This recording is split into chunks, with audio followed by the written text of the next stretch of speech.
दोस्तों, जब भी हम जिक्र करते हैं इस कायनात का यानी इस यूनिवर्स का, तो हमारे दिमाग में बहुत से सवाल घूमने लगते हैं। जैसे हमारी ये कायनात आखिर बनी कैसी होगी, ये आखिर कितनी बड़ी होगी, और ऐसा क्या है जो आज भी इस कायनात ने अपने अंदर छुपा रखा है। तो दोस्तों, वैसे तो इस कायनात ने अपने अंदर बहुत से भयानक राज दफन किए हुए हैं, लेकिन जो सबसे भयानक हमने देखा है वो है ब्लैक होल। एक ऐसी अंधेरी जगह जहाँ से वापसी का कोई रास्ता नहीं। ब्लैक होल्स के बारे में हमें बहुत सी कहानियाँ सुनने को मिलती हैं, जैसे एक दूसरे यूनिवर्स का रास्ता है। यानी ब्लैक होल में जाने के बाद हम एक ऐसी कायनात में पहुँच जाएंगे जहाँ एक अलग ही किस्म की ज़िंदगी बसती है, जो कि वक्त से भी परे है। यानी वहाँ कोई वक्त नहीं होगा और कभी भी मौत नहीं आएगी। और कुछ लोग तो ये भी मानते हैं कि ब्लैक होल्स खुदा तक पहुँचने का रास्ता होते हैं। लेकिन दोस्तों, ये सब सिर्फ लोगों के मन गढ़ंत अंदाजे हैं, क्योंकि आज तक सिर्फ ब्लैक होल्स को देखा गया है, उन्हें ऑब्जर्व नहीं किया गया। जैसे कि ब्लैक होल्स में जाने वाली कोई भी चीज़ वापस नहीं आती, तो ये बता पाना मुश्किल है कि ब्लैक होल मौत देते हैं या फिर एक नई जिंदगी। ऐसे ही कुछ सवालों का जवाब ढूंढने के लिए इंसान ने कायनात को पढ़ना शुरू किया, और जब इंसान ने कायनात को पढ़ा तो इंसान की अकल भी दंग रह गई। तो आज की इस वीडियो में हम कायनात की सबसे खतरनाक चीज़ ब्लैक होल्स के बारे में डिटेल से डिस्कस करेंगे। तो वीडियो बहुत ज़्यादा इंटरेस्टिंग होगा, इसीलिए इसको एंड तक देखते रहना। मैं हूँ अब्दुल हन्नान और आप देख रहे हैं आपका अपना चैनल इन्फो फैमिली। तो दोस्तों, अगर बात की जाए ब्लैक होल की, तो ब्लैक होल एक ऐसी जगह है जहाँ कायनात का सबसे ज़्यादा अंधेरा होता है। उस अंधेरे से कोई चीज़ भी बचकर नहीं निकल पाती, हत्ता कि रोशनी भी नहीं। रोशनी ब्लैक होल के अंदर जाती ज़रूर है, लेकिन वहाँ से वापस नहीं आती, क्योंकि ब्लैक होल रोशनी को भी निगल जाते हैं, और उनके इन्हीं अंधेरे रूप की वजह से उन्हें ब्लैक होल्स कहा जाता है। तो अगर साइंसी नज़रिए से ब्लैक होल को समझा जाए, तो ब्लैक होल एक ऐसी जगह है जहाँ फोर्स ऑफ ग्रेविटी बहुत ज़्यादा स्ट्रॉन्ग होती है। और अगर सीधा सीधा कहा जाए तो इस यूनिवर्स की सबसे ज़्यादा ग्रेविटी एक ब्लैक होल के अंदर पाई जाती है। इसकी ग्रेविटी हर उस चीज़ को अपने अंदर खींच लेती है जो भी उसकी लपेट में आता है। और जब भी कोई चीज़ एक बार ब्लैक होल के अंदर चली जाए तो वो कभी वापस नहीं आती। इसीलिए ब्लैक होल को बोला जाता है the point of no return, यानी एक ऐसा रास्ता जहाँ की कोई वापसी नहीं, या फिर एक ऐसी अंधेरी रात जिसकी कोई सुबह नहीं। ब्लैक होल में जाने के बाद फिजिक्स का कोई लॉ काम नहीं करता, हत्ता कि न्यूटन के ग्रेविटी के लॉज भी ब्लैक होल के अंदर फेल हो जाते हैं। यानी ब्लैक होल हमारे यूनिवर्स का एक खौफनाक और तिलस्मी चेहरा है, जिसे समझ पाना बिल्कुल भी आसान नहीं। तो ये तो हो गई ब्लैक होल की तारीफ कि ब्लैक होल होता क्या है। तो अब अगर हमें ब्लैक होल को और ज़्यादा समझना है, तो हमें कुछ सवालों का जवाब ढूंढना पड़ेगा। जैसे कि एक ब्लैक होल आखिर बनता कैसे है। क्या होगा कि अगर हमारी अर्थ एक ब्लैक होल में गिर जाए, और अगर हमारा सूरज ही एक ब्लैक होल बन जाए, तो हमारे सोलर सिस्टम का क्या होगा। तो ऐसे ही कुछ सवालों का जवाब ढूंढकर हम समझ पाएंगे कि एक ब्लैक होल आखिर क्या भला है। तो बस अब टाइम ज़ाया किए बगैर अपने सवालों का काउंटडाउन शुरू करते हैं। क्वेश्चन नंबर 10, एक ब्लैक होल आखिर बनता कैसे है। इस सवाल का जवाब ढूंढने के लिए हमें 100 साल पीछे जाना पड़ेगा, यानी 20वीं सदी में, क्योंकि 20वीं सदी के लोगों को लगता था कि ब्लैक होल जैसी कोई चीज़ नहीं होती। उनके लिए ये सब सिर्फ किस्सों कहानियों जैसा था।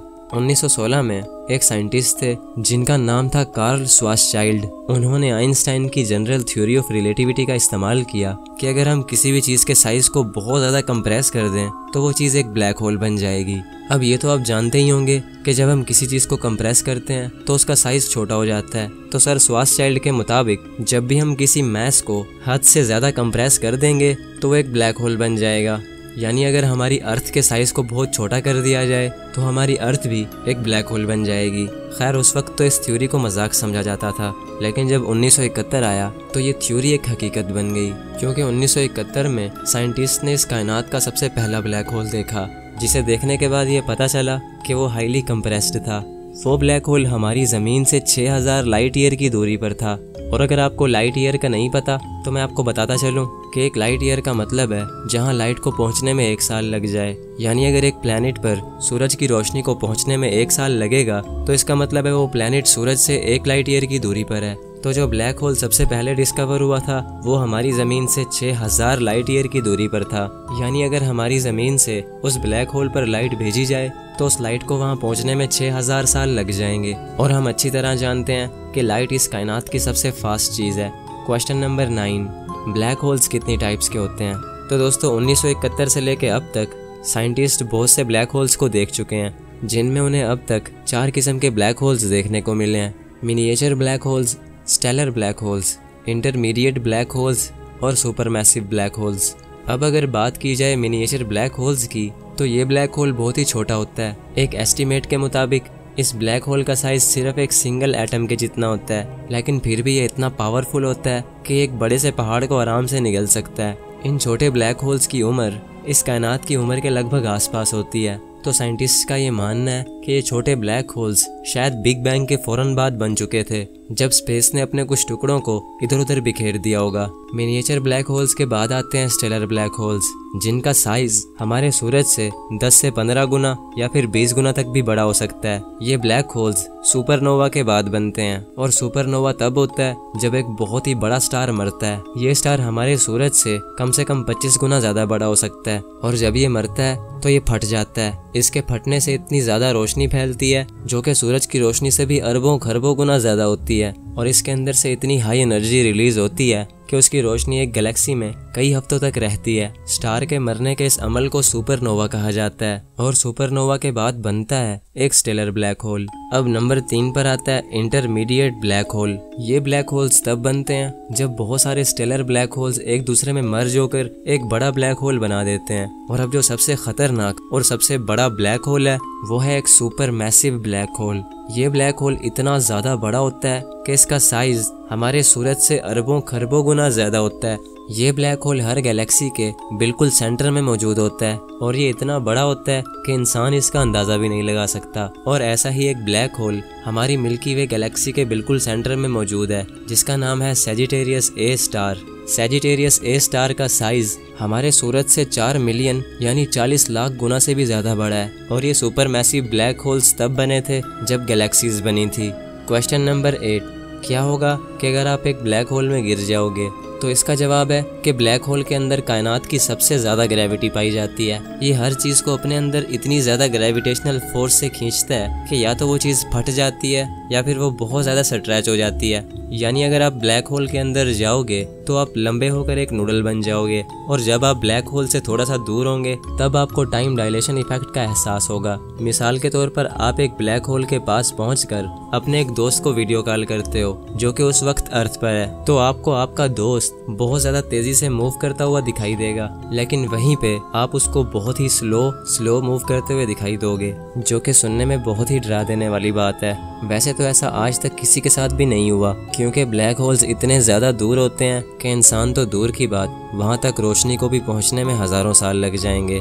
लेकिन दोस्तों, बहुत से साइंटिस्ट ने ब्लैक होल्स को बड़े बड़े सितारों को फाड़ते हुए देखा है। ये उन स्टार्स को निगल जाते हैं और उनकी रोशनी को भी खत्म कर देते हैं। क्वेश्चन नंबर 7, अगर ब्लैक होल्स काले होते हैं और इनमें बहुत ज़्यादा अंधेरा होता है तो फिर ये नज़र कैसे आते हैं? तो यार इसका जवाब है कि ब्लैक होल इनविजिबल होते हैं। ये बिल्कुल भी नज़र नहीं आते। इनको देखने का सिर्फ एक ही तरीका है, और वो है इनके इर्द गिर्द मौजूद एक्रीशन डिस्क, जो कि तब बनती है जब ब्लैक होल्स बहुत सारे स्टार्स को निगल लेते हैं, तो फिर उन स्टार्स की बची कुची धूल और गैसेस ब्लैक होल के इर्द गिर्द मंडराने लगती हैं। दोस्तों, ब्लैक होल के इर्द गिर्द तो होती है एक्रीशन डिस्क, लेकिन जो ब्लैक होल के अंदर वाला पार्ट है जो कि बिल्कुल अंधेरा है, उसको बोला जाता है इवेंट होराइजन, जिसके आर पार नहीं देखा जा सकता और वहां जाने वाली कोई भी चीज वापस नहीं आती। ये ऐसे है जैसे कि एक अंधा कुआं। क्वेश्चन नंबर 6, क्या होगा कि अगर हमारा सूरज एक ब्लैक होल बन जाए? क्या ये हमारे सोलर सिस्टम को तबाह कर देगा?